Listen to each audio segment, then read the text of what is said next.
Et bien bonjour à tous messieurs dames, bienvenue sur cette nouvelle vidéo. Nous sommes le 19 octobre 2022, il est exactement minuit 05. Donc je fais cette séance c'est la séance du 18 octobre 2022. Nous avons un CAC 40 qui a clôturé la journée à plus 0,44% sur la barre des 6000 points, plus de 6000 points pardon. 6067 exactement. Le Dow Jones plus 1,12, le Nasdaq plus 0,90, le DAX plus 0,92, le FTSE 100 plus 0,24, le Nikkei 225 plus 1,42. Nous avons un pétrole Brent qui est descendu en dessous des 91 $, on est à 90,020, le 11 d'or 1650 $. 120, ça n'a pas bougé. L'euro USD 0,9850, on repasse au-dessus des 4,097. L'OAT français 2,85. Le 10 ans US qui fait juste un tout petit peu 4,00. Voilà, on est tout pile sur la barre des 4%. Aujourd'hui, séance bien tendue sur certains indices, notamment le Nasdaq, où j'ai pu prendre une position. Voilà, donc ça a pas mal bougé, effectivement. On avait le Nasdaq qui avait bien progressé, on était à plus de 2% et quelques. On l'a retrouvé en déficit, en négatif, pardon, sur cette journée-là. Donc c'est-à-dire qu'il est repassé dans le rouge pour finalement passer dans le vert. Et ça a été le cas notamment sur la plupart des indices. Le CAC 40, je vous rappelle, qui en début de journée a fait plus de 1,6%. On a quand même fini à plus 0,44, mais voilà, on commence à voir ces indices qui ont surperformé depuis quelques jours. Voilà, ça commence à fatiguer un peu. Peut-être un peu de rouge reviendra d'ici peu de temps. Mais bon, on a quand même certaines valeurs qui ont tenu la route, notamment je pense à Goldman Sachs, mais aussi voilà, Publicis qui ont un peu boosté cette séance. Donc c'est pas mal, un résultat trimestriel, comme vous pouvez le constater. Voilà, ça booste pas mal les performances des indices. Mais bon, voilà, on a toujours aussi le petit souci du Royaume-Uni qui comme le dit très bien le titre, ravive un peu le spectre de la récession. Donc on a eu quand même quelques surprises. Bon, du côté chinois aussi, on a eu le 20e congrès. Bon, là on n'a pas non plus énormément de suspense, j'ai envie de vous dire. On sait que Xi Jinping va entamer alors je sais plus combien de mandat, je me demande si c'est pas son troisième. Peut-être son troisième mandat. Bon, de toute façon, le gouvernement lui a dit tant que tu voudras tenir les rênes de la Chine, tu pourras. Donc bon voilà, on n'a pas trop de surprises sur qui est-ce qui va être élu président. De toute façon, il a la plupart des je crois qu'il a la totalité même du gouvernement, du parti qui vote pour lui. Donc bon, voilà. Mais on voit que certains mouvements de contestation quand même au niveau de la Chine. Ceci à part, on a eu du coup au niveau des comptes, des résultats, on a eu du coup Goldman Sachs qui a fait un plus 2,54%, Publicis Group plus 2,31%, Eurofin lui qui a perdu 2,7%, pratiquement moins 2,68% après la publication de ses comptes. Donc voilà, au niveau un peu des valeurs.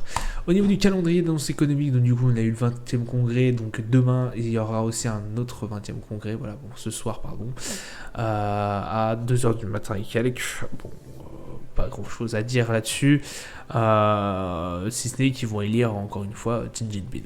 Bref, procès verbal australien qu'on a eu aussi à 2h30, l'indice You de sentiment économique, qui a été assez un peu meilleur, je crois, de ce qu'on attendait. Voilà, on attendait moins 65,7, on a eu que moins 59,2, donc très bien. Bon, après voilà, on reste quand même sur des valeurs extrêmement faibles.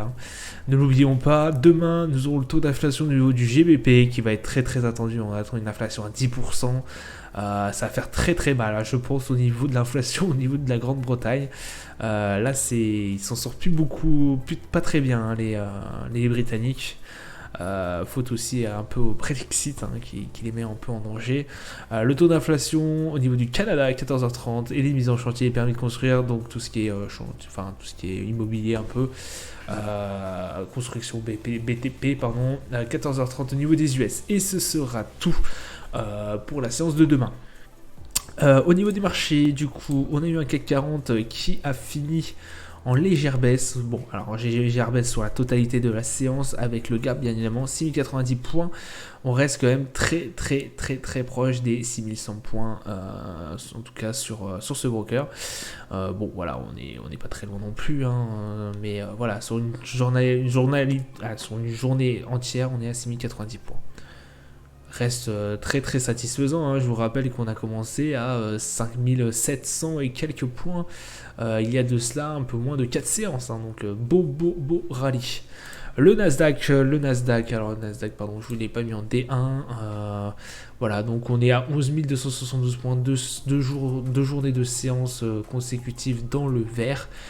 J'ai cru à un moment donné même qu'on allait atteindre cette barre des 11 400 points et quelques 11 500 points, mais ça ne s'est pas fait dans la journée. On était même redescendu dans le rouge, c'est pour vous dire, et puis on est là, on a clôturé dans le vert. Je voulais juste vous montrer, voilà, en H1 ce que ça a donné. Donc là vous avez pratiquement tout le début de la journée. Tac. On a commencé à peu près ici à 8h, donc ça a bien monté, bien monté, et pour redescendre à l'ouverture de Wall Street, pour après continuer quand même après ce retracement dans le vert. Donc assez incroyable quand même, surtout sur la dernière bougie, sur la dernière heure. À l'heure de 21h à 22h, on a eu une belle bougie bleue, verte, si vous souhaitez. Voilà, vous avez compris. Et du coup, c'était assez étonnant, puisqu'on avait bien pricé pendant 3 heures et quelques. Je m'en souviens même qu'on était sur l'ouverture de la journée entière. On était même redescendu dans le rouge. Donc voilà, c'est intéressant quand même à regarder. Au niveau du Dow Jones 30 000 et quelques points, 30 500, on se balade sur les alentours des 30 500 points. Très impressionnant aussi, 4 séances d'affilée, 2 séances d'affilée, mais 4 séances sur lesquelles on a un magnifique rallye, avec juste un petit rebond à la deuxième séance. Un petit pricing à la deuxième séance qui nous a fait douter, est-ce qu'on va passer la barre des 30 000 ? Bah oui, on les a bien passés. Après, à voir ce que ça va donner, mais bon, ça reste quand même assez foufou. Le Brent par contre, lui dégringole. On avait atteint à peu près la barre des $100 qui nous a fait une grosse résistance. On a dû passer en dessous et là on avait tapé aujourd'hui en dessous de la barre des 90 dollars. Donc à voir ce que ça va donner demain. L'euro USD 0,96, pas grand chose à dire. Deuxième séance consécutive dans le vert quand même aussi. Bon voilà, c'est à peu près le rythme des indices boursiers en ce moment. C'est-à-dire 3 séances dans le vert, 4 séances en tout, donc 3 séances dans le vert. Donc bon. C'est pas mal ce petit rebond aussi. L'or qui a pas fait grand chose, Doji au corps. Hier non plus il n'avait pas fait énormément de choses. On est ballotté entre les 6700 et 6600. Sachant qu'à 1652 on a quand même aussi une légère barre qui peut être intéressante à regarder. Voilà. Et le DAX, pour finir, le DAX du coup en daily, qui lui pour le coup il a bien cassé cette barre des 12 600 points que j'avais mis. Bon, on va arriver à 12 881, pas grand chose à dire, on reste quand même extrêmement prudent sur le DAX, je vous rappelle.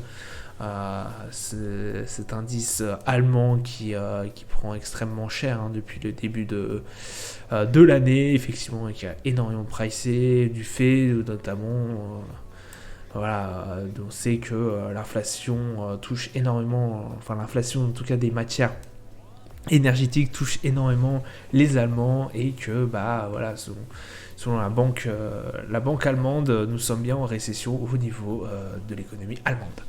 Voilà, ça sera tout pour moi pour aujourd'hui. Je vous souhaite une excellente journée, une bonne soirée à vous. Je vous dis à plus tard. Ciao ciao.